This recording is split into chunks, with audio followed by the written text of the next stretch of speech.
Hey friends, welcome to my channel. तो चलिए हम आज का पार्ट स्टार्ट करते हैं। और उससे पहले यार मैं बता दूं, जो मैंने इससे पहले वीडियो अपलोड की थी उसमें फ़र्स्ट में आवाज़ थोड़ी धीमी आ रही थी और उसके बाद आवाज़ ठीक हो गई थी। तो यार मैं क्या करती, मेरा एकदम दिमाग ख़राब हो चुका था बार बार रिकॉर्ड करके एक ही चीज़, क्योंकि बार बार डिलीट हो जाता था जैसे कि मैंने आप लोगों को बताया। इसलिए मैंने फिर से रीचेक किया ही नहीं कि आवाज़ ठीक से आ रही है या फिर क्या है, मैंने किया नहीं। मैं इतनी फ्रस्ट्रेटेड थी कि मैंने बस उसको जल्दी से सेव किया, फिर उसके बाद उसको अपलोड कर दिया, इसलिए ये गड़बड़ हो गई। तो आज मैं ध्यान दूंगी, ठीक है। तो चलो हम आज का पार्ट स्टार्ट करते हैं।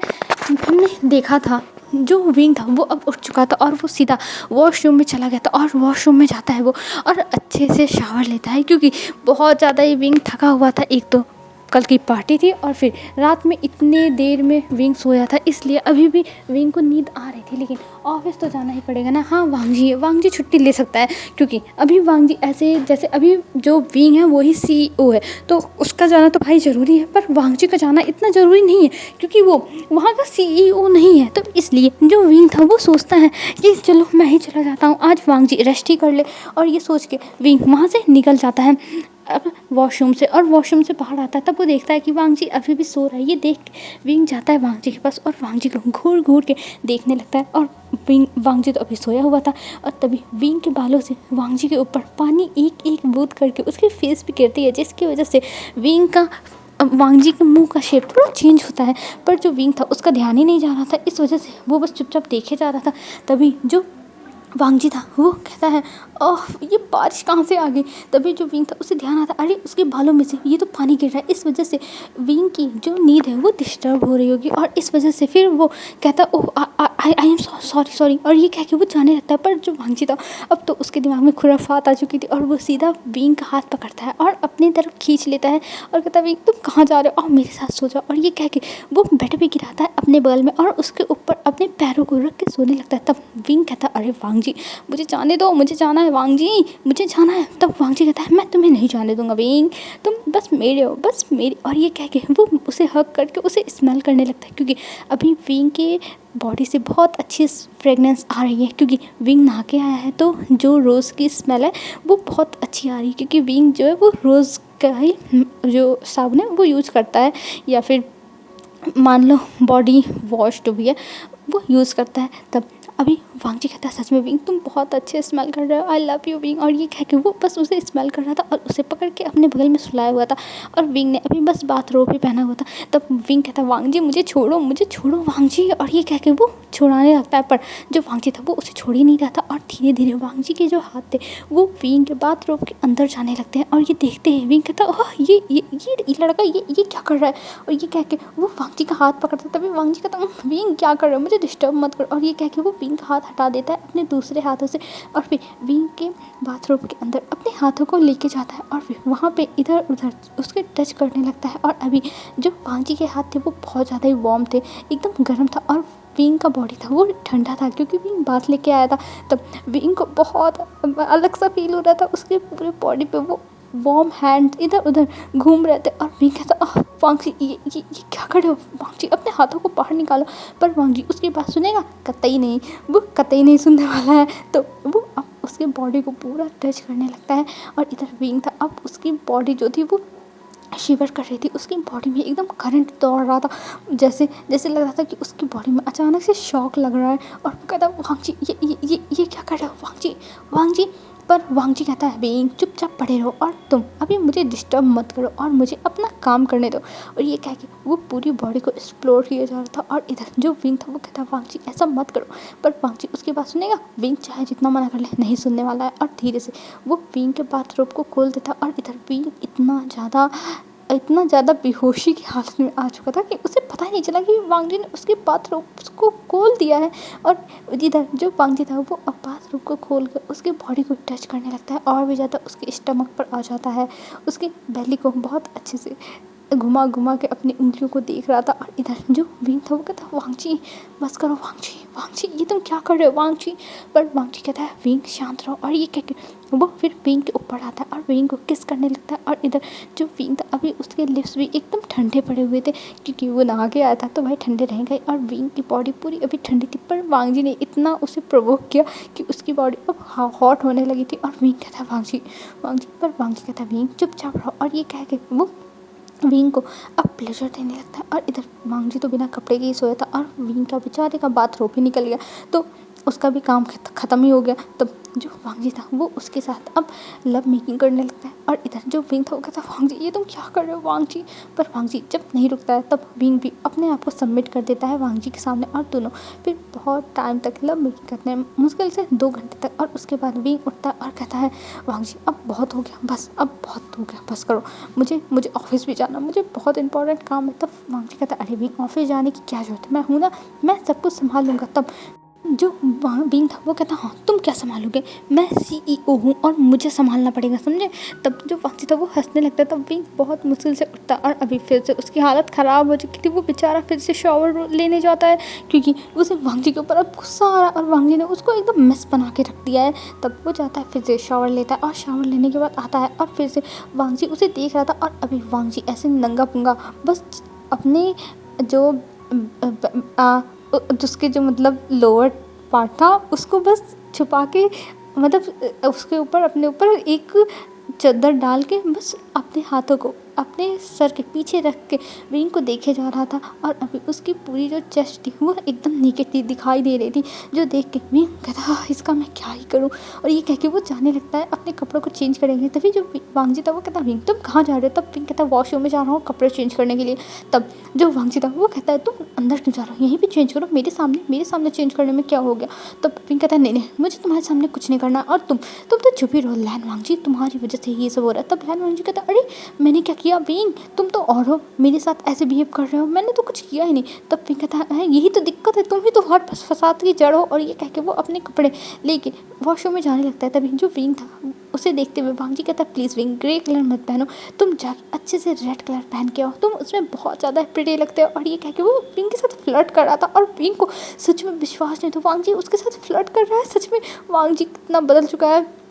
तब जो विंग था वो कहता है वक्त मैं नहीं पहनूंगा। और ये कह के वो जाने लगता। तब वांगजी कहता है प्लीज़ विंग मेरे लिए पहन लो प्लीज़। और विंग के सामने वांगजी इतनी पपी आइज बना के इतनी मिन्नतें कर रहा था, जैसे लगा था ये तो कोई छोटा सा बच्चा है जो एक चॉकलेट के लिए रिक्वेस्ट कर रहा है कि प्लीज़ मान जाओ, ऐसा वाला फीलिंग आ रहा था विंग को। तब विंग कहता हाँ ठीक है जाता हूँ। और ये कह के वो जाता है और जो वांगजी ने कहा था वो कपड़े निकालता है और उसे लेकर वॉशरूम में चल जाता है। और इधर भी वॉशरूम में आने के बाद बहुत ज़्यादा ब्लश कर रहा था, उसे बहुत ज़्यादा शर्म आ रही थी। और वो अपने फेस पे अपने दोनों हाथों को रख लेता है और कहता ओह माय गॉड, और मेरी जीभ कितनी ज़्यादा बर्न हो रहा है, भी यही सोचा था।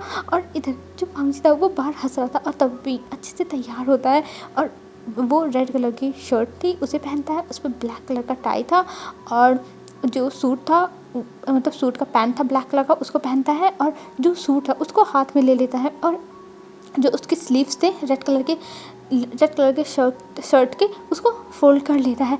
और फिर आज विंग ने कुछ ज़्यादा ही एफर्ट लगा के तैयार हुआ था क्योंकि उसने अपने बालों को अच्छे से सेट कर लिया था, अपने लिप्स पर लिप बाम लगा लिया था जिससे उसके लिप्स बहुत ज़्यादा सॉफ्ट लग रहे थे और कुछ हल्का हल्का ब्लश भी उसने लगा लिया था जिसकी वजह से उसकी जो फेस था वो चमक रहा था, हल्का सा शाइन मार रहा था जब उसके फेस पे लाइट पड़ रही थी। और विंग तब बाहर आता है और बाहर आने के बाद उसे वांगजी देखता है और कहता है विंग सच में तुम घायल करने के लिए काफ़ी हो, पर अब मैं तुम नहीं जाने दे सकता हूँ, अब तुम कहीं नहीं जाओगे, तुम यहीं पे रहोगे मेरे पास, समझे। तब विंग कहता है वांगजी ये क्या है, मुझे ऑफिस जाना, मुझे जाने दो। तब वांगजी कहता नहीं तुमने मेरी फेवरेट कलर की ड्रेस पहनी है रेड कलर, तुम्हारे ऊपर रेड कलर बहुत अच्छा लगता है तो मैं नहीं जाने दूँगा। तब वांगजी की तरफ विंग देता और कहता है वांगजी मेरी मीटिंग है। और ये कह के वो वांगजी से अपना शरीर छुड़ाता है और फिर वहाँ से जल्दी से दौड़ते हुए दरवाजे को खोल के निकल जाता है। और इधर वांगजी विंग करता रह जाता है। और अभी वांगजी ऐसे ही खड़ा था, बस उसने अपने नीचे बस एक पैंट पहन लिया था और अभी उसकी जो चेस्ट थी वो दिख ही रही थी। तब जो वांगजी था वो जल्दी से जाता है, शावर लेता है और फिर फटाक से तैयार होकर वो नीचे आता है और देखता है अभी विंग और पूरी फैमिली बैठी हुई है। तब जो मिसेस लान थी वो कहती अरे वांग जी तुम भी आ गए, मुझे तो विंग ने बताया तुम तो अभी सो रहे थे, सोने वाले थे। तब वांग जी कहता हाँ मॉम सो रहा था पर मेरी नींद ही ख़राब हो गई इसलिए मैं चला है। तब मिसेस लान कहती चलो अच्छा है, वैसे भी अभी 1 बज रहे हैं, कोई ज़रूरत नहीं है इतना टाइम तक सोने के लिए। और ये कह के वो लोग अब जाते हैं लंच करने के लिए क्योंकि ब्रेकफास्ट का तो टाइम निकल ही चुका है। पूरी फैमिली सोती रह गई, सब लोग थके हुए थे। तब अब सब लोग बैठ के लंच करने लगते हैं। वहाँ पे बच्चे भी थे, वो भी लोग लंच कर रहे थे क्योंकि बच्चे 1 बजे वापस आ चुके थे घर पे। तब वो लोग कहते हैं आप लोग तो कितना देर तक सोते हो, हमें देखो हम कितने अच्छे बच्चे हैं, हम लोग जाके स्कूल से भी आ गए, आप लोग ऑफिस भी नहीं गए। तब पिंक कहता ओह बेबी हम नहीं गए लेकिन अब हम जाने वाले हैं ना, देखो हम जा रहे हैं। और वैसे भी तुम लोग स्कूल में बस 1 बजे तक ही रहते हो और हम लोग तो शाम के 7 बजे 8 बजे तक रहते हैं, तो हम ज़्यादा काम करते हैं कि तुम। तब जो आइवन था वो कहता है हाँ आप लोग काम करते हो मम्मा, लेकिन हम आपसे ज़्यादा काम करते हैं, देखो हम 1 बजे आते हैं, फिर हमें स्कूल के ढेर सारे होमवर्क मिले रहते हैं, ये सब करना रहता है, तो हम कैसे करेंगे, हमें भी तो बहुत ज़्यादा टाइम लगता है। तब विंग कहता है हाँ ये बात तो सही है, इस बात पे तो मैं अग्री हूँ। तब बच्चे कहते हैं ऑफ कोर्स मम्मा आपको अग्री होना पड़ेगा क्योंकि हमारी गलती नहीं है, हमें ये सब करना पड़ता है, हमें देखो कितनी मेहनत करनी पड़ती है। तब मिसेस लांग कहती है अच्छा ठीक है, यहाँ पे ऑफिस और स्कूल की बातें बंद करो, यहाँ पे ये सब नहीं चलेगा, सब लोग अपना ब्रेकफास्ट करो, समझे, सॉरी लंच करो और यहाँ से निकलो। और ये कह के वो सबको देखती हैं और सब लोग अपना खाने लगते हैं। और इधर वांग जी की तो अलग ही खुराफाती चल रही थी। वो विंग के पैर पे अपने हाथों को धीरे धीरे रब कर रहा था और इधर विंग जो था वो देख रहा था और कहता वांग जी ये क्या कर रहे हो। तब विंग अपने हाथों को हटा लेता है और फिर वांग जी उसके थाइस पे रफ करने लगता है। और इधर वांग जी को ऐसा करता हुआ देख के विंग कहता वांग जी कोई देख लेगा मुश्किल हो जाएगी वांग जी। पर वांग जी कहता हाँ विंग तुम मेरे हो तो मैं तुम्हारे साथ कुछ भी कर सकता हूँ और कोई भी मुझे रोक सकता है, कोई नहीं रोक सकता, तो जस्ट चिल बेब्स। और ये कह के वो बस विंग के जो उसके थाइस थी उस पर रफ किया जाता और इधर विंग का तो पारा चढ़ रहा था। और तभी विंग अपनी फॉग लेता है और फॉग लेके वो धीरे से वांग जी के हाथों में मार देता। और इधर जो वांग जी था उसके मुँह से बस आवाज़ निकल जाती है ये। तब जो विंग था वो कहता है क्या वो लंजा, और सब लोग परेशान हो जाते हैं कि लैन वांग जी को क्या हो गया। सब लोग पूछने लगते हैं लैन वांग जी क्या हो गया, लैन वांग जी। और इधर पिंक कहता और लंजा क्या हो गया लंजा। लेकिन लैन वांग जी उसे घूर घूर के देखता, तब कहता है कुछ नहीं मॉम, वो एक्चुअली ना ये गर्म था ना राइस, तो मेरे हाथों पर गिर गया। तब मिसेस लैन कहती वांग जी ढंग से खाओ, जब तुम्हारे हाथों पर गिर जाता है तो तुम्हें सही से खाना चाहिए ना। तब वांग जी कहता हाँ मॉम मैं सही से खा रहा हूँ। और ये कह के वो खाने लगता और इधर विंग को घूर घूर के देखता और इधर विंग के फेस पे स्माइल था। पर ये चीज़ तो लैन शिचैन और बेंचिंग देख लेते हैं और उनके फेस पे स्माइल आ गई थी क्योंकि विंग को ऐसे देख के विंग मतलब वो लोग समझ गए थे कि इस विंग ने किया हुआ कुछ ना कुछ तो वांग जी गड़बड़ कर रहा था और तभी विंग ने उसके साथ ऐसे कर दिया है। और इधर ये लोग हंस रहे थे। तब जो आइवन था वो कहता है और डैड आप ठीक तो हो ना, आप ठीक तो हो ना डैड। तब वांग जी कहता है हाँ मैं ठीक हूँ बेबी और कुछ नहीं। और ये कह के वो फिर उठता है और वहाँ से चला जाता है। और बाहर जाने के बाद जैसे वांग जी लैन मेंशन से बाहर जाता है वैसे वो अपने हाथों को पकड़ के कूदने लगता है क्योंकि उसे बहुत तेज चोट लगी थी और वो अपना दर्द किसी के सामने दिखा नहीं पाता, ऐसे उछल रहा था वांग जी जैसे बंदर उछल रहा। और तभी पीछे से बच्चे आ जाते हैं, लैन शिचैन और बेंचिंग और विंग, सब लोग आके बस उसे हैरानी से देख रहे थे। और इधर वांग जी उछलने में बिजी था बंदरों की तरह। तब सब लोग ये देख के हैरान हो गए, बस सब लोग शॉकिंग स्टेज में थे, सब लोग बस शॉक होकर देख रहे। तभी जो वांग जी था वो रुकता है और सामने दिखता है और सामने सबको देख के वो तो शर्म से भाई पानी पानी हो गया।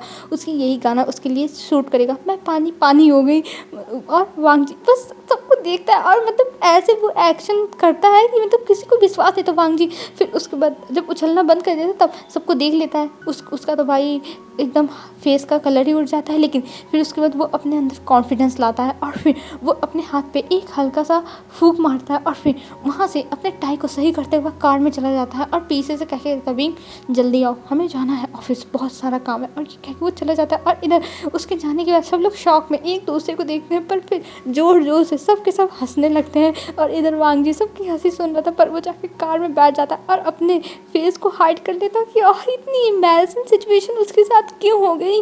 पर अब वो क्या ही कर सकता है, सब कुछ गड़बड़ हो गया, उसे देख के कूदना चाहिए था। और ऊपर से विंग ने इतना तेज़ उसे मारा था भाई, उसने उतनी देर कंट्रोल कर ली उतना ही बहुत है। और इधर से जब सब लोग हंसने लगते हैं तब मिसेस लैन और मिस्टर लैन कहते हैं आखिर में तुम लोग हंस क्यों रहे हो यहाँ पे खड़े होकर, जाना नहीं है क्या? और वैसे भी तुम लोगों की इंपॉर्टेंट मीटिंग है वेंचिंग, तुम्हें भी तो हॉस्पिटल जाना है। तब जो वेंचिंग थी वो कहती हाँ हाँ हाँ हाँ आंटी मैं जा रही हूँ, मैं जा रही हूँ। और ये कह के वो अपनी हंसी को कंट्रोल करती और शिचान के साथ निकल जाती और शिचान भी हंस रहे थे, बच्चे भी हंस रहे थे।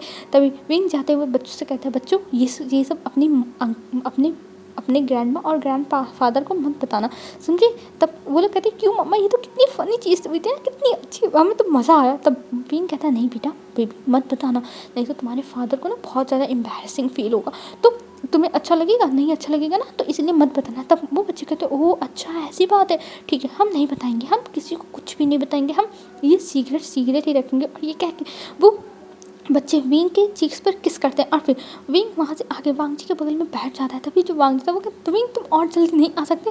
तब विंग कहता है वांग जी सच में मैं इतना अच्छा चीज़ शो देख के अपनी हंसी कैसे रोकता, इसलिए मैंने पहले सोचा हंस लूँ को फिर उसके बाद चलता हूँ। तब विंग कहता विंग की तरफ देख के वांग जी कहता ओह अच्छा तुम्हें इतनी ज़्यादा हंसी आ रही है? तब वांग जी की तरफ विंग देता और कहता ऑफकोर्स वांग जी मुझे बहुत हंसी आ रही है, मुझे बड़ा मज़ा आया, बहुत मज़ा आया वांग जी, बहुत मज़ा। और ये कह के फिर से विंग हंसने लगता है। और इधर वांग जी विंग को ऐसा इतना खुला हंसते हुए देख के उसके चेहरे पे भी ऑटोमेटिक स्माइल आ गई थी, वो बस विंग को ऐसे हंसता हुआ देख रहा था। तभी जो विंग था वो देखता है कि वांग जी उसे घूर घूर के देख रहा है। तब वो कहता वांग जी क्या हुआ, तुम मुझे ऐसे क्यों देख रहे हो? तब वांग जी कहता है कुछ नहीं विंग, बस तुम हंसते हुए बहुत ज़्यादा प्यारे लगते हो, सच में विंग तुम बहुत प्यारे हो, बहुत प्यारे। और ये कह के वो स्माइल करता है। और इधर जो विंग था वो तो भाई नर्वस हो चुका था कि आखिर में इसको क्या हो गया भाई, वो कुछ गड़बड़ तो नहीं कर दी, लेकिन थैंक गॉड उससे कुछ नहीं गड़बड़ हुआ है, बस वांग जी को उसके ऊपर कुछ ज़्यादा ही एक्स्ट्रा प्यार आ चुका है। तब वो लोग वहाँ से अब निकल चुके थे ऑफिस के लिए। और ऑफिस जाते हुए जो वांग जी था वो तो भाई इतना एम्बैरस था, वो तो विंग की तरफ देख नहीं था। और इधर विंग बार बार उसी चीज़ को दिखा के वांग जी को मतलब एम्बैरस कर रहा था, क्योंकि विंग तो भाई बहुत स्मार्ट है, उसने वीडियो बना ली, उसने मतलब उसके हाथ में फ़ोन था और जैसे ही वांग जी को ऐसे कूदता हुआ देखा उसका हाथ ऑटोमेटिक ही सीधा चला गया उसके कैमरे पर और कैमरे में जाके उसने सीधा वीडियो ही खोल दिया। और इधर वांग जी बेचारे की वीडियो बन गई। अब वांग जी क्या ही करे, तो इसलिए वो और भी ज़्यादा शर्मा रहा था और इधर विंग हंस रहा था। तभी वो लोग ऑफिस पहुँच जाते हैं और ऑफिस पहुँचने के बाद विंग उतरता और कहता चलो। तब वांग जी कहता तुम जाओ मैं अभी थोड़ी देर में आऊँगा। तब विंग कहता हाँ ठीक है। और ये कह के वो वहाँ से चला जाता है सीधा ऑफिस में। और इधर जो वांग जी था वो अपने आप को शांत करता और कहता है वांग जी तूने क्या कर दिया, अब तुझे विंग से लेके मोबाइल उसको डिलीट करना होगा, नहीं तो तेरी क्या ही इज्जत रह जाएगी, तेरी इज्जत का तो भाजी पाला हो गया। यही वांग जी सोच रहा था। और इधर विंग हंसते हुए आ जाता। और आज विंग का मूड बहुत ज़्यादा ही अच्छा था, वो सबसे गुड मॉर्निंग सबकी ग्रीटिंग को एक्सेप्ट करते हुए अंदर जा रहा था। और सब लोग देख रहे थे सच में उसके बॉस आज तो बहुत खुश है। हाँ उसके बॉस खुश रहते हैं लेकिन कभी इतना ज़्यादा तो खुश नहीं रहे हैं, पर जो भी हो अच्छा है एम्प्लॉयज़ के लिए। और वो लोग भी खुश हैं कि चलो उनके बॉस तो भाई खुश हैं तो उनके लिए ही अच्छा है। और इधर विंग जाके बैठ जाता है अपने केबिन में और वहाँ पे वो शुयांग को बुलाता है। जब शुयांग आता है और कहता है विंग क्या हुआ, तुम तो बहुत ज़्यादा ही खुश लग रहे हो। तब जो विंग था वो कहता है शुयांग खुशी की बात है ये, लोग जो मैं तुम्हें कुछ दिखाता हूँ। और ये कह के वो जल्दी से मोबाइल खोल के वो दिखाता और इधर शुयांग भी हंसने लगता। और सच में भी वांग जी बहुत ज़्यादा ही फ़नी है, सच में मुझे बहुत मज़ा है। सच में ऐसी चीज़ें वो कैसे कर ले रहा है। तब वांग जी तब उसकी तरफ देखते हैं वो लोग, क्योंकि वांग जी आ रहा था और केबिन में से दिख रहा था कि वांग जी आ रहा है, बस बहुत ज़्यादा कन्फ्यूजन में। मतलब वांग जी की जो फेस था, फेशियल एक्सप्रेशन था, वो देख के ही पता चलता था वांग जी कितना ज़्यादा कन्फ्यूज़ है। तो ये देख के उन्हें हंसी आ रही थी। और इधर जो विंग था वो कहता हाँ छोड़ो जाने दो, वांग जी के सामने मत बोलना, नहीं तो वांग जी और भी ज़्यादा एम्बैरस हो जाएगा। वैसे ही बेचारे को मेरे सामने ही थोड़ा एडजस्ट होने में टाइम लग गया, तुम्हारे सामने होगा तो पता नहीं क्या हो जाएगा। तब कहता है अच्छा ठीक है बाबा मैं कुछ नहीं बोलूँगा उससे, लेकिन हाँ ये मेरे पास फॉरवर्ड कर देना, जैसे मैं भी तो देख के मजा लूँ। जब भी वांग जी मुझे काम दे के परेशान करेगा ना, तब मैं यही दिखा के उसे ब्लैकमेल करूँगा। तब विंग कहता ओह शुयांग अच्छा हुआ तुमने मुझे बता दिया तुम्हारा प्लान, और मैं अपने होने वाले हस्बैंड को तुम्हारे सामने एम्बैरस नहीं करना चाहता हूँ, तो तुम मुझसे ये सब भूल ही जाओ शुयांग, मैं ये सब करूँगा समझे। तब शुयांग कहता ओ विंग प्लीज़ मुझे दे देना ना, मुझे कितना मज़ा आएगा सच में, मैं उसे इरिटेट कर डालूंगा विंग। तब विंग कहता है शुयांग मुझे माफ़ कर दो लेकिन मैं नहीं दे सकता हूँ, और मैं जानता हूँ कि तुम्हारा क्या है इसके पीछे का दिमाग, तो मुझसे भूल ही जाओ। तब जो शुयांग था वो मुंह बनाता और कहता है अच्छा ठीक है मैं जा रहा हूँ बाहर। और ये कह के वो बाहर जाते हुए वांग जी को देखता है और हंसता है और फिर चला जाता है। और इधर वांग जी कन्फ्यूजन में क्या ये क्यों हंसाता। तभी वो जल्दी से विंग के पास आता और कहता विंग क्या तुमने उसे दिखा दिया मेरी मेरी वो वीडियो विंग तुमने दिखा दिया। तब विंग कहता ओह वांग जी मैंने क्या दिखा दिया, मैंने कुछ नहीं दिखाया वांग जी, तुम क्या ही कह रहे हो। तब वांग जी कहता विंग तुम झूठ बोल रहे हो ना, तुमने दिखा दिया ना विंग, तुम मेरे साथ ऐसा कैसे कर सकते हो, तुम कैसे दिखा सकते हो विंग कैसे। तब विंग कहता वांग जी शांत हो जाओ, मैंने कुछ नहीं दिखाया है और तुम पहले ये सब फालतू बकवास छोड़ो समझे। और ये कह के वो उसे शांत करता है। और इधर जो वांग जी था वो कहता विंग सच सच बताया तुमने नहीं दिखाया ना, नहीं तो मेरी इज्जत का क्या रह जाएगा विंग। तब विंग कहता वांग जी चुपचाप के अपना काम करो, और उसके पास कुछ फाइल्स देता है और वांग जी वो फाइल्स लेके बैठ जाता। पर वो विंग से बुलवाना चाहता था कि विंग बताओ तुमने दिया है कि नहीं, दिया है कि नहीं। पर विंग था जो कबूलने का नाम ही नहीं ले रहा था कि उसने दिया है कि नहीं दिया है। पर जो वांग जी था वो अब फर्स्ट्रेट हो जाता है और वो बाहर ही हो जाता है सीधा शुएंग से पूछने के लिए। और वो सीधा शुएंग से जाके पूछता, पर शुएंग भी उसे घुमा फिरा देता है। और जिसकी वजह से वांग जी को समझ में नहीं आता कि वो अब कैसे पता चले कि शुएंग के पास गया है कि नहीं गया है। और इधर जो विंग था वो हंस रहा था। वांग जी को इतना परेशान देखे तब वो सोचता है वो वांग जी को परेशान नहीं करेगा और वो जाके वांग जी को सब कुछ बता देगा कि भाई उसने नहीं दिया है, वो अपने हस्बैंड के ऐसे ही पीछे थोड़ी ना खड़ा सकता है। तब वो जा रहा था बाहर बताने के लिए और तभी उसे पता चलता है कि वांग जी नीचे गया है रिसेप्शन पर। तब विंग कहता है चलो मैं वहीं पे चला जाता हूँ वांग जी के पास। और ये कह के वो जाता है नीचे और नीचे जाके देखता है तो अलग ही सीन मिलता है, क्योंकि वांग जी की गोद में एक लड़की थी जो जिसको वांग जी ने संभाला था अपनी बाहों में, और दोनों की आंखें एक दूसरे से कनेक्टेड थी। ये देख के विंग का तो भाई पारा चढ़ जाता है। वो सीधा गुस्से में वो कहता है लैन वांग जी ये तुम क्या कर रहे हो, तुम्हारी हिम्मत कैसे हुई लैन वांग जी।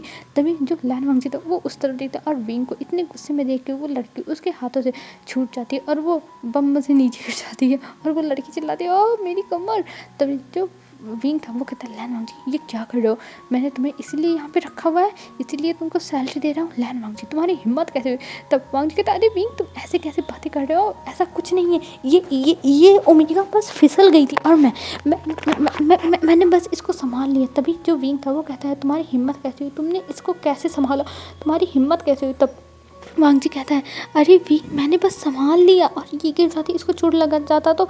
तब वो ओमेगा कहती हाँ संभाले ना होता तभी ठीक रहता, मैं बच जाती, तुम्हारी वजह से मुझे फिर से चोट लग गई। और ये कह के वो घूरती है वांग जी को। तब विंग कहता है तमीज़ से बात करो, ये मेरा हस्बैंड है, तुम्हारी हिम्मत कैसे हुई। तभी वो लड़की खड़ी होती है और कहती हाँ तुम्हारा हस्बैंड है तो क्या तुम भी यहीं पे कहीं काम करते होगे, और मैं यहाँ पे आई हूँ बॉस की सेक्रेटरी का इंटरव्यू देने के लिए, तो मुझसे बच के रहना, अगर मैं सेलेक्ट हो गई ना तुम लोगों को मैं जॉब से निकलवा दूंगी। और वैसे तुम्हारा नाम लैन वांग जी नाइस नेम, और तुम बहुत ज़्यादा ही हॉट हो, सेक्सी भी, और तुम्हारी body muscles wow just wow. और ये कह के वो कहती अगर तुम्हें मेरे साथ कुछ दिन स्पेंड करने हो तो मेरे पास कॉल करना, मैं तुम्हें नंबर दे दूँ। और ये कह के वो एक मार्कर निकालती और सीधा वांग जी के हाथों पे अपना नंबर लिख देती है और बहुत ही बोल्ड तरीके से उसे फ्लाइंग किस करते हुए वहाँ से चली जाती है इंटरव्यू के लिए। और विंग ये देखता और कहता है बस बहुत हो गया, और इस लड़की को किसने अंदर घुसाया, इसे दफ़ा करो यहाँ से दफ़ा करो।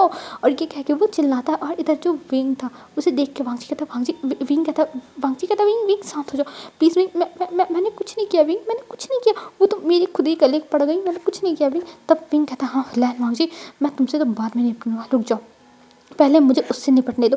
और ये कह के वो वहाँ से जाने लगता है। और इधर वांग जी सोचता है बाप रे विंग का तो दिमाग अब फिर चुका है, अब पता नहीं क्या क्या होने वाला है। और वो यही सोच के बस विंग को संभाल रहा था, विंग को शांत कर रहा था। पर विंग कोई शांत होने वाली चिड़िया है बिल्कुल भी नहीं, वो जब तक तहलका ना मचा देगा तब तक शांत नहीं होगा। और इधर जो गार्ड्स थे वो आ जाते हैं, तभी विंग वहाँ पे देखता और एक वॉश जो फ्लावर वॉश था उसे फोड़ देता और कहता है तुम्हारे लोगों की हिम्मत कैसी, वैसी कलेक्टर लेस लड़की को यहाँ पे घुसाने की, उसे यहाँ से दफ़ा करो, मेरे सामने वो लड़की दिखनी नहीं चाहिए। और ये कह के वो उसे दफ़ा करने के लिए कहता है। और इधर गार्ड जाते हैं और उसे पकड़ लेते हैं और वो लड़की कहती हे तुम ये क्या कर रहे हो बास्टर्ड, तुम्हारी हिम्मत कैसे हुई ये सब करने की, मैं तुम्हारी कंप्लेन कर दूंगी। तभी विंग कहता हाँ मेरी कंप्लेन किससे करोगी, करके दिखाओ जरा करके दिखाओ मैं भी तो जानूँ।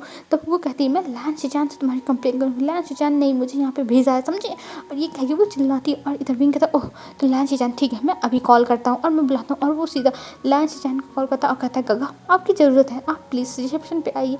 और लैन शिजान और विंग की जो ऑफिस था वो एक ही बिल्डिंग में था, लेकिन जो लैन शिजान की ऑफिस था वो 21th फ्लोर पे था और विंग का जो ऑफिस था वो 15th फ्लोर पे था। तो इसीलिए इन लोगों के बीच में जल्दी बात नहीं हो पाती थी, ये लोग अपना अपना काम ही देखते थे। और जब बात होती तो भाई ऑफिस के बाहर ही होती थी, तो ज़्यादा मिलना नहीं हो पाता था। तभी लास्ट शिचान कहते हैं क्या हुआ विंग, कुछ सीरियस है? तब विंग कहता है गगा आप पहले आओ, फिर मैं बताता हूँ क्या सीरियस है और क्या नहीं सीरियस है, क्योंकि मेरा दिमाग ख़राब हो रहा है, और अगर मेरा दिमाग ख़राब हो गया ना, मैं सब कुछ तबाह करके रख दूँगा। और ये कह के वो फ़ोन कर देता। और इधर वो जो लड़की थी वो कहती हाँ तुम्हें क्या लगता है कि मिस्टर लैन तुम्हारे कहने से आएंगे? तुम्हें नहीं पता लगता है मिस्टर लैन बहुत ज़्यादा बिजी पर्सन है, और वो तुम जैसे लोगों को भाव भी नहीं देते हैं, जो तुम जैसे लोग डिस्कस्टिंग लोग आ जाते हो, समझे? और ये कह के वो चिल्लाती है। और इधर जो फिंग था वो उसके चेहरे पे एक थप्पड़ लगाता है, क्योंकि उसे गुस्सा आ गया था। ये उसे कहना क्या चाहती है?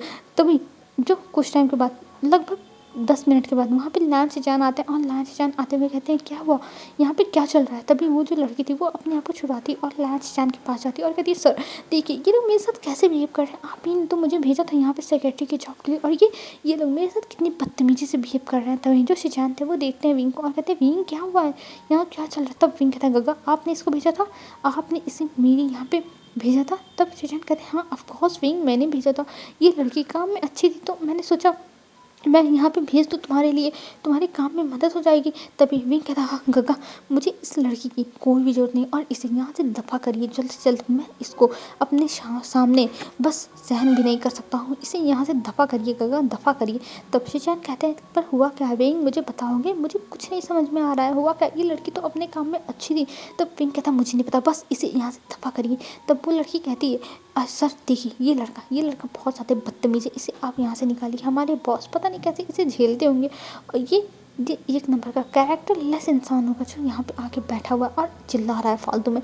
और ये कह के वो बोलती है, और तभी जो भागसी था वो कहता है तुम्हारे कहने का मतलब क्या है? तब वो लड़की अपने बालों को हवा में उड़ाते हुए कहती हाँ मैंने इसे बार में भी देखा है कई बार अलग अलग अल्फाज के साथ ये बैठ के पता नहीं क्या करता है, तो मुझे लगता है ये बहुत ज़्यादा कैरेक्टरलेस इंसान है, तो इसे आपको सर दफ़ा कर देना चाहिए, इसकी वजह से आपके कंपनी की बहुत ज़्यादा ही बेइज्जती हो जाएगी। और ये कह के वो देखती है, और इधर वांगजी जब ये सब सुनता है तब उसे बहुत ज़्यादा ही गुस्सा आ जाता है, और वो सीधा एक हाथ उठा के एक थप्पड़ लगाता और कहता तुम्हारी हिम्मत कैसे हुई ये सब कहने की?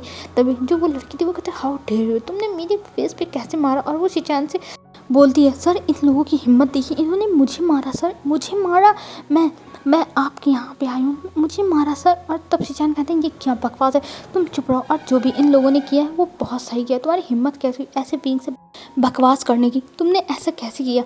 तभी जो वो लड़की थी वो कहती बस सर आप ये क्या कह रहे हैं, ये तो यहाँ पे एक एम्प्लॉय है ना। तब जो पिंक था वो कहता है जी नहीं, मैं ही यहाँ का CEO और तुम्हें मेरे ही असिस्टेंट के लिए बुलाया गया था, पर अब तुम फेल हो चुकी हो और तुम्हें यहाँ से धक्के मार के मैं निकलवाऊँगा, और फिर मैं ये भी मेक श्योर करूँगा कि तुम्हें और कहीं नौकरी ना मिले, क्योंकि मुझे तुम्हारी नौकरी देखी नहीं जाएगी, समझे? और ये कह के वो उसे वहाँ से दफ़ा करने को कह देता है, और वहाँ वो लड़की चिल्लाने लगती है कि सर मेरी हेल्प करिए, प्लीज़ सर मेरी हेल्प कर दीजिए, प्लीज़ सर मेरी हेल्प कर दीजिए। पर उधर उसकी लड़की की बकवास कोई भी नहीं सुनता, सब लोग बस उसे निकलता हुआ देखते हैं। और विंग फिर वहाँ पर खड़ा होता और कहता है अगर किसी ने मेरे बारे में कुछ भी बकवास करने की कोशिश की उसके साथ यही होने वाला है, तो तैयार रहना, जिसको भी उल्टी सीधी बकवास करनी है। और ये कह के विंग गुस्से में वहाँ से जाने लगता और वो वांगजी को देखता और कहता मैं तो तुमसे बात में ही निपटूंगा। और ये कह के वो वहाँ से चला गया था, सीधा अपने ऑफिस में जाता, वहाँ से अपने कपड़े उठाता, मतलब कोट उठाता है और अपने मोबाइल को लेता और सीधा वहाँ से निकल जाता। और इधर वांगजी बेचारा वो तो विंग बुलाता रह गया था। अब वांगजी ना घर का रह गया था ना घाट का रह गया था, उसे समझ में नहीं आता वो क्या करे, और वो अपना सर पकड़ के बैठ जाता है। तभी शिचान आते हैं और कहते हैं क्या हुआ भाई, तुम ठीक तो हो ना? तब जो शिचान थे उनकी तरफ वांगजी देखता और कहता है गग्गा मैं क्या ही ठीक हूँ, मैं कुछ नहीं ठीक हूँ, मैं पागल हो जाऊँगा, मेरे साथ ही ऐसा क्यों होता है गग्गा, मेरे ही साथ ऐसा क्यों होता है? तब शिचान कहते हैं भाई मुझे नहीं पता तुम्हारे साथ ऐसा क्यों होता है, पर अफसोस की बात है कि तुम्हारे साथ हो रहा है, तो मैं इसमें कुछ नहीं कर सकता। तब जो वांगजी था वो कहता मैं समझ गया, कोई भी मेरे साथ नहीं, सब लोग धोखेबाज हैं, सब मुझे धोखा देते हैं। और ये कह के वांगजी मुंह बनाता है, पर शिचान अफसोस से अपना फेस बनाते हैं और कहते हैं भाई आई एम सो सॉरी। और ये कह के वो वहाँ से चले गए थे। और इधर हमें विंग को दिखाते हैं, अब सीन शिफ्ट करके वो अभी हॉल में बैठा हुआ था और वहाँ पे वांग जी आता है शिनचैन के साथ और बहुत ही बुरी हालत में था। तभी जो मिसेस लैन थी वो वांग जी को देखती है और कहती है, वांग जी तुम विंग के साथ ऐसा कैसे कर सकते हो, तुम्हारी हिम्मत कैसे हुई, तुम्हें पनिशमेंट मिलेगी। तब वांग जी कहता है, मॉम मेरी इसमें कोई गलती नहीं है मॉम, मैंने कुछ नहीं किया है मॉम, मैं सच कह रहा हूँ मॉम, मेरी बातों पे विश्वास कीजिए मॉम, मैंने कुछ नहीं किया है मॉम। तब जो मिसेस लैन थी वो कहती है, हाँ मुझे तुम्हारी बातों पर विश्वास नहीं है वांग जी, चुपचाप विंग से माफ़ी मांगो। तब वांग जी कहता, हाँ हाँ मैं मांग रहा हूँ, और ये कह के वो जाके विंग से माफ़ी मांगता और विंग इधर मुंह बनाया हुआ था।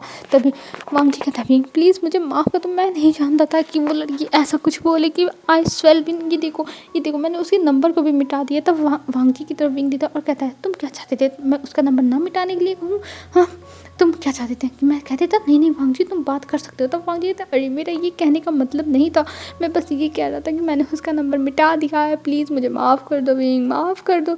तब विंग कहता, ठीक है ठीक है मैंने तुम्हें माफ़ किया, और ये कह के वो जाने लगता है। तभी वांग जी कहता है, प्लीज़ विंग मुझे माफ़ कर दो, और इधर वांग जी विंग के पीछे पीछे रूम में आता है। तभी जो वांग जी था वो अब विंग को पकड़ लेता है, क्योंकि अब यहाँ पे कोई है नहीं तो कोई बोलने वाला है नहीं। तब वो विंग को पकड़ लेता है और दीवार से लगा लेता है और कहता है, विंग मैं सच बोल रहा हूँ, मेरी आँखों में तुम्हारे सिवा और किसी की छवि नहीं बसती है, मैं बस तुमसे प्यार करता हूँ विंग, बस तुमसे प्यार करता हूँ।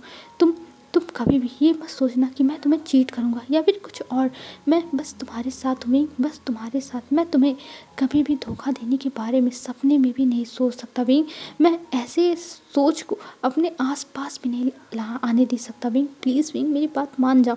और वांग जी की इतनी बातें सुन के विंग की आंखों में थोड़े से आंसू आ गए थे, पर हाँ विंग जानता था वांग जी किसी से ऐसा नहीं करेगा, लेकिन हाँ विंग इतना नाटक तो भाई वो कर ही सकता है। तब वांग जी को विंग गले लगा लेता और कहता है, वांग जी तुम ये सब मत कहो, मैं जानता हूँ तुम मुझे कभी भी चीट करने के बारे में सोच भी नहीं सकते, जितना प्यार मैं तुमसे करता हूँ उतना ही प्यार तुम भी मुझसे करते हो, मैं जानता हूँ वांग जी। और ये कह के वो वांग जी को बहुत ही ज़ोरों से हक किया हुआ था, और इधर वांग जी को अच्छा लगता है कि चलो विंग उसके ऊपर ट्रस्ट तो करता है, कम से कम विंग उसे कुछ मानता तो है।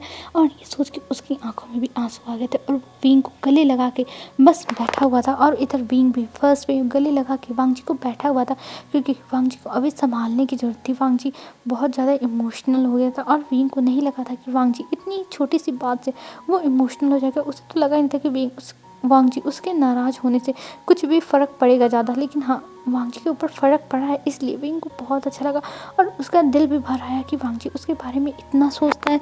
वांग जी की लाइफ में विंग इतना ज़्यादा प्रीसियस है, सच में विंग को बहुत अच्छा फील हो रहा था, उसे अच्छा लग रहा था कि वांग जी की लाइफ में वो इतना ज़्यादा महत्व रखता है। और हमें अब यहाँ से सीन शिफ्ट करके दिखा दें नेक्स्ट डे विंग निकलता है और वो जाने लगता है बाहर। तभी उसके सामने एक और इंसान आ जाता है जिसे देख के वो थोड़ा हैरान था और देखता ही रह जाता है। तभी वहाँ पे वो जाता है और कहता है, रुक जाओ जियानचन, तुम कहाँ जा रहे हो और तुम मेरा पीछा क्यों कर रहे हो। तभी जियानचन उसके सामने आता है और कहता है, विंग। तब विंग कहता है, तुम्हारी ये हालत कैसे हुई जियानचन, और तुम ऐसे कैसे हो गए, तुम ठीक तो हो ना। तब जो जियानचन था वो रोने लगता और कहता, विंग मुझे माफ़ कर दो, जो भी मैंने तुम्हारे साथ किया था, मैं तो बस तुम्हें देखने के लिए आया था, बस देखने के लिए। तब विंग कहता, पर हुआ क्या है। तब जो जियानचन था वो अपने साथ विंग को चलने के लिए कहता है, पर जो विंग था वो थोड़ा डर जाता कि कहीं जियानचन उसे कुछ नुकसान ना पहुंचाए, लेकिन फिर वो सोचता कि उसे जाना चाहिए। वैसे भी जियानचन की हालत इतनी बेकार लग रही तो वो उसे क्या ही नुकसान पहुंचाएगा, इसलिए विंग जाने के लिए तैयार हो गया था। और विंग कहता है, ठीक है मैं तुम्हारे साथ चलूँगा। और ये कह के वो वहाँ से अब चल दिया था, यहाँ से चल दिया था जियानचन के साथ। और जियानचन उसे लेके आता है एक हॉस्पिटल में, जो सरकारी हॉस्पिटल था, जहाँ पे जाने के बाद वो देखता है यहाँ पे थोड़ी बहुत तो गंदगी है, हाँ गंदगी और इंसानों की तो भीड़ ही लगी हुई है, जो लोग गरीब हैं।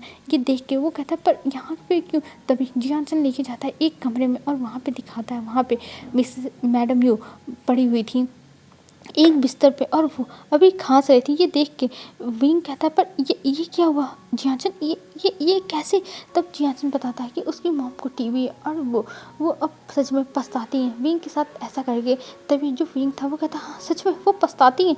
तब जियानचन कहता, हाँ विंग मैं सच कह रहा हूँ। तभी जो विंग था वो उनके सामने जाता है और मिसेस लैन उसे देख के चिल्लाने लगती हैं। तब जो जियानचन था वो कहता है, मॉम अब तो सुधर जाइए, आप ऐसा क्यों कर रही हैं, मैंने विंग को इतनी मुश्किल से यहाँ पे लाया और आप विंग के साथ ऐसे बिहेव कर रही हैं। मॉम आप बस करिए, आप कितना नफरत करोगी, आपकी वजह से मैंने ज़िंदगी भर बस विंग से नफरत ही किया, और आप अभी भी मरने का टाइम आ चुका है आपका, लेकिन अभी भी आप बस नफरत ही कर रही हो।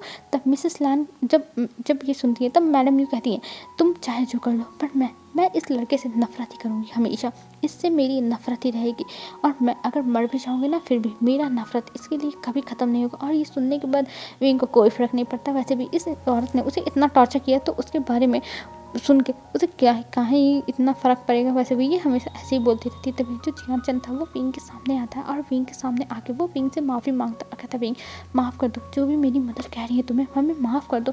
मैं नहीं जानता मेरी मदर के दिमाग में क्या ही चल रहा है, वो क्या चाहती हैं, पर मैं तुमसे सच्चे दिल से माफ़ी मांगता हूँ। तब विंग कहता, अरे जियान चंद तुम्हें माफ़ी मांगने की कोई ज़रूरत नहीं है, जिसकी फितरत जो होती है ना कभी भी बदलने वाली नहीं है, बस कुछ लोग हैं जो बदल जाते हैं। और ये कह के विंग बाहर जाता और जियान चंद भी उसके साथ बाहर आता और कहता, विंग मुझे माफ़ कर दो, मैं अब से तुम्हारे सामने नहीं होंगी। मैं तो ये सोचा था कि मॉम बदल गई होंगी, वो तुमसे माफ़ी मांग लेंगी, पर मॉम कभी नहीं बदलेंगी। पर विंग मुझे माफ़ कर दो, मुझे माफ़ कर दो विंग। तब विंग कहता, पर तुम्हारी हालत। तब जो वांगजी था, जो जियान चंद था, वो बताता है कि उन लोगों को जो फमियान है उन्होंने घर से बाहर निकाल दिया है। और ये सब हुआ यानली की शादी के टाइम, जब यानली की शादी किसी और से करा रही थी, उसकी शादी वन फैमिली में करा रही थी। तब जो उसके फादर थे तब उन्होंने यानली की साइड ली और यानली की साइड लेने के बाद मुझे और मॉम को घर से बाहर निकाल दिया। हाँ मैं जा सकता हूँ घर में, लेकिन मैं कौन सा फेस लेके जाऊँ अपने डैड के सामने, इसलिए मैं नहीं गया और मैं अपनी मॉम की यहीं पे सेवा कर रहा हूँ। और यहीं कुछ दूरी पे एक बिल्डिंग बन रही तो मैं वहाँ पे ईंटें पत्थर ढोने का काम करता हूँ। तब विंग कहता है, पर जियान तुम ठीक तो हो ना?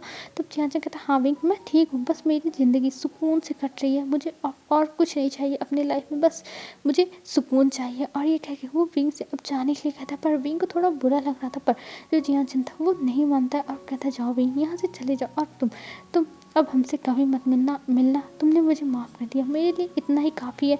और फिर वो विंग को वहाँ से भेज देता और इधर विंग को बुरा तो लग रहा था, लेकिन वो ज़्यादा कुछ रिएक्ट नहीं करता है, क्योंकि वो वहाँ पे अब रुकता नहीं और वहाँ से चला आता है और वो सीधा आके एक ब्रिज के ऊपर रुकता है। और वहाँ पे उसका दिमाग बहुत ज़्यादा ही ख़राब हो चुका था। ये सब देख के उसे बहुत ज़्यादा ही अजीब फील हो रहा था और वो कुछ टाइम तक आंखें बंद करके वहीं पे खड़ा रहता है।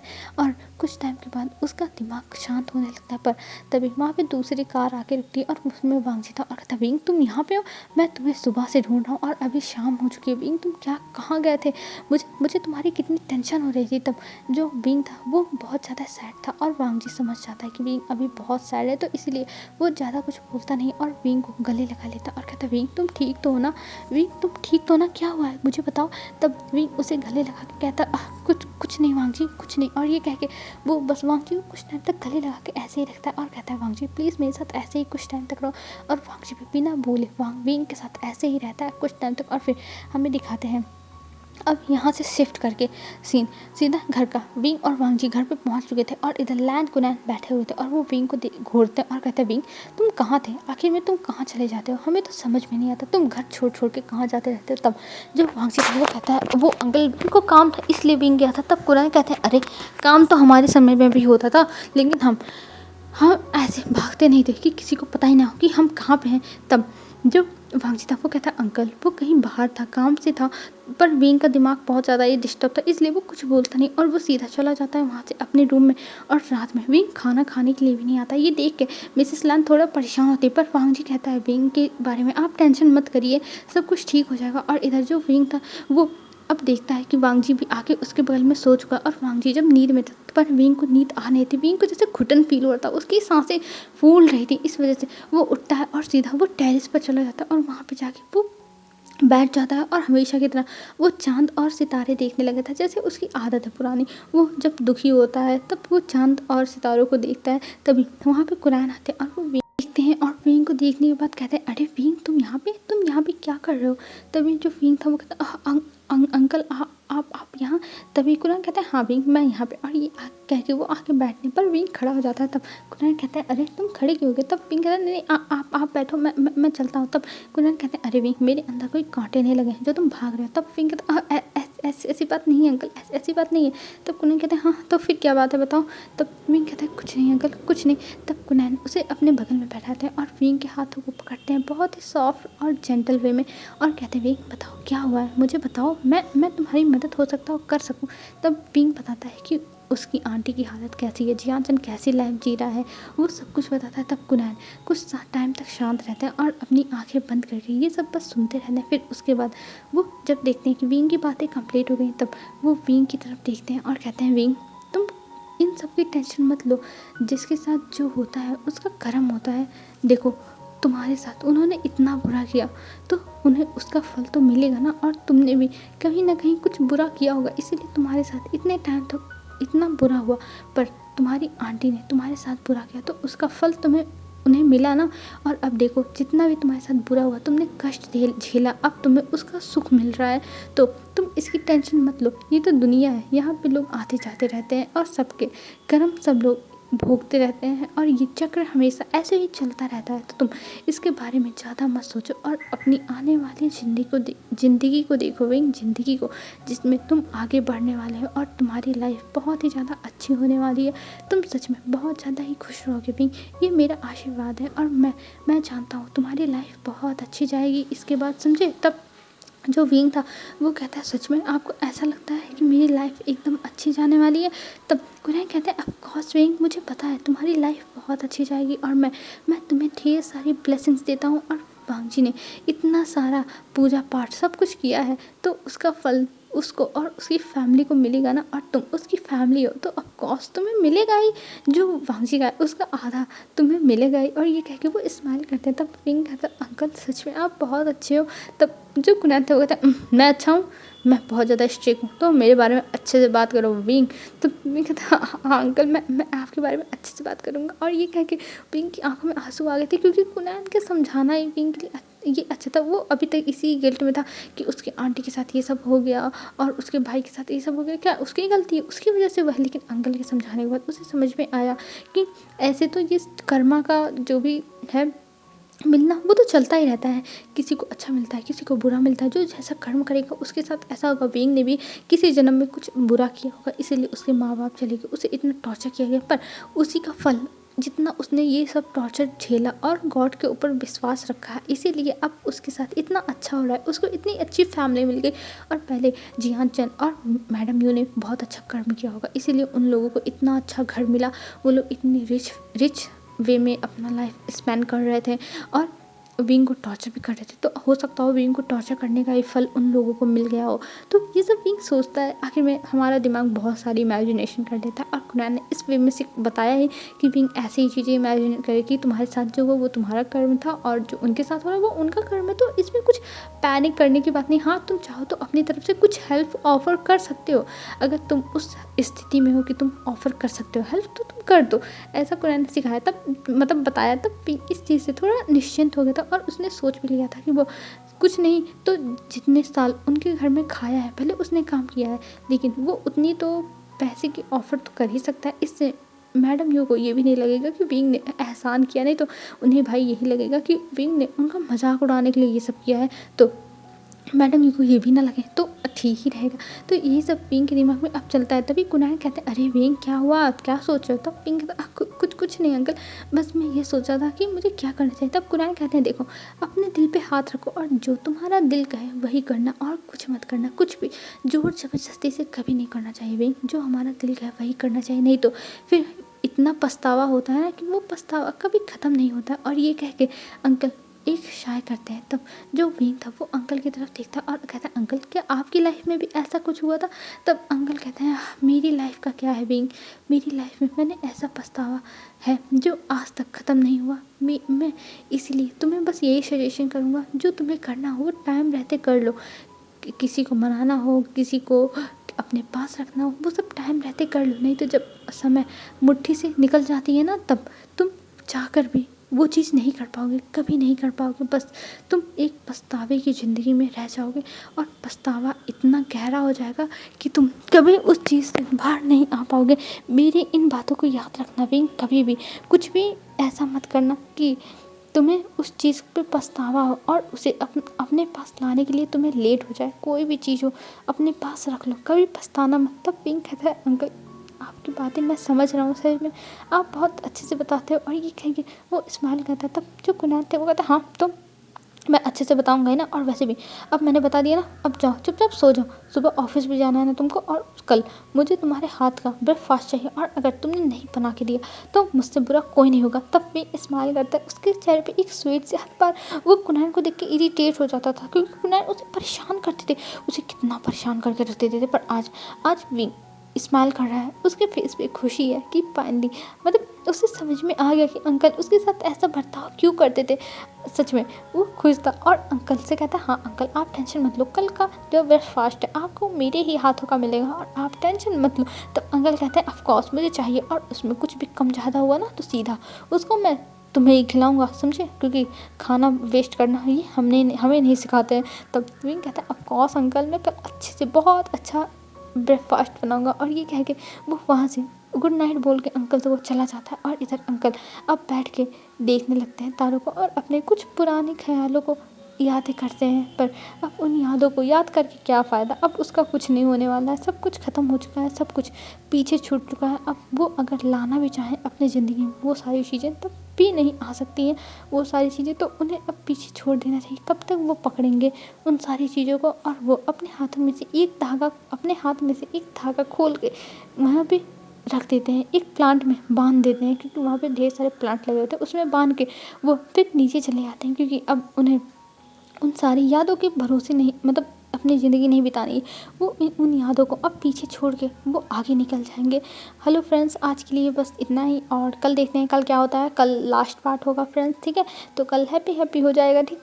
तो आज के लिए बस इतना ही दोस्तों, बाय बाय फ्रेंड्स। और हाँ यार, कमेंट करना, आप लोग कमेंट कम ही कर दे रहे हो, व्यूज़ भी कम हो गए, कमेंट भी कम हो गए, लाइक्स भी कम हो गए, तो प्लीज़ यार कमेंट करो, लाइक करो, व्यूज़ बढ़ाओ, ठीक है। तो आज के लिए बस इतना ही फ्रेंड्स, बाय बाय फ्रेंड्स, कल मिलते हैं न्यू वीडियो में। तब तक आप लोग अच्छे से रहना, अपना ध्यान रखना, बाय बाय। और हाँ, व्यूज़ बढ़ा देना, ठीक है, बाय बाय।